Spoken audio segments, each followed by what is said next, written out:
A little care before uploading your dataset into Keatext will ensure you have the best results. You can use Keatext to unify customer feedback from multiple channels, such as surveys, social media, help desk tickets, emails, chat logs, and call center transcripts. You can combine multiple data sources into your project by uploading each source in a separate file. Doing this will help you build a 360 view of your customers.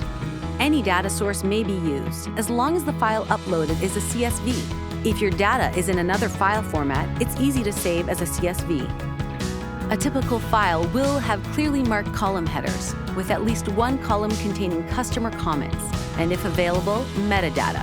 Including metadata is optional, but doing so will unlock more reporting features. For surveys, you can include all answers, such as demographics, location, dates, and comments.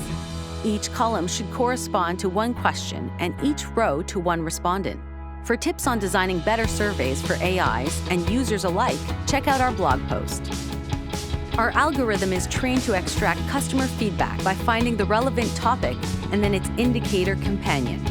Social media can be challenging for automatic systems because it contains mixed media or messy data. For best results, ensure your social media comments contain relevant information before uploading them. For more tutorials, check out our YouTube channel.